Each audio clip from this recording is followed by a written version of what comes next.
Why do people struggle even when God gives guidance? Great question. Now you are thinking like someone who really wants to grow. This is where the story of 2 Kings becomes intense, because people are clearly warned again and again, yet they keep repeating the same patterns. Let's slow down and look carefully. Prophets speak truth, miracles happen, and still many people turn away. This might surprise you. The struggle is not about lack of knowledge, it is about how the heart and mind respond over time. Most people miss this part. Repeated small decisions slowly shape whether someone listens or ignores guidance. Here is the deeper layer. The brain can be trained toward wisdom or drift, depending on what we repeat. So, what does that actually mean? 1. This is where the story begins to unfold in a deeper way. 2 Kings shows cycles of listening, ignoring, and consequences. 2. Now we start to see what was really happening beneath the surface. People had guidance but struggled to stay consistent. 3. This part is easy to skip, but it matters. Small compromises built up until they became major problems. 4. Here is where growth quietly begins. Those who paused and listened experienced restoration. 5. This connects directly to real life. Knowing what is right is different from doing what is right. 6.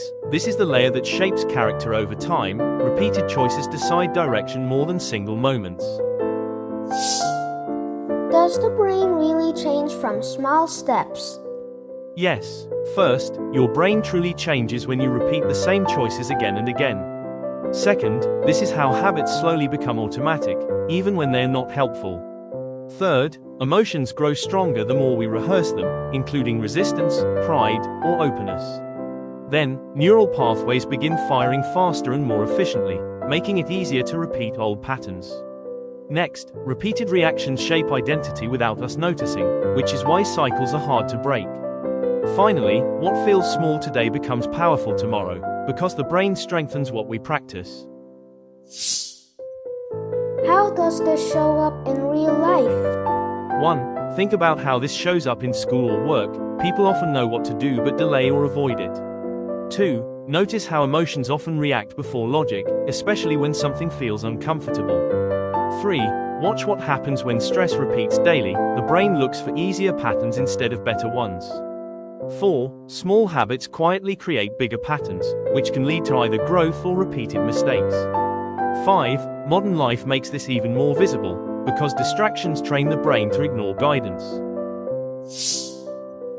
So, small equals big? Yes. First, small steps almost always look unimpressive at the beginning. Second, repetition is what gives them strength, whether good or harmful. Third, steady practice builds quiet momentum, shaping direction over time. Then, what once felt small becomes difficult to change later. Lastly, consistency turns small faith into strong character. So, how do I start? Step 1. Pause and notice what is actually happening inside you when you resist doing what is right.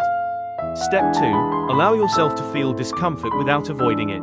Step 3. Choose one small action that moves you toward truth instead of away from it.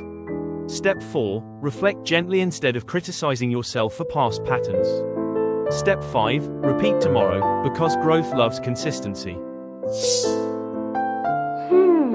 What should we do today? 1. Choose something simple, not dramatic. 2. Start smaller than you think you need to. 3. Observe your reactions carefully. 4. Adjust without quitting. 5. Come back tomorrow and build again.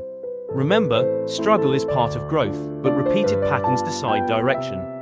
Your brain is always learning from what you repeat, whether you notice it or not.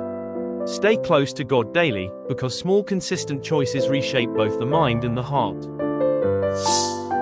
If this sparked curiosity, share this video with someone you care about. Learning grows stronger together. See you in the next episode.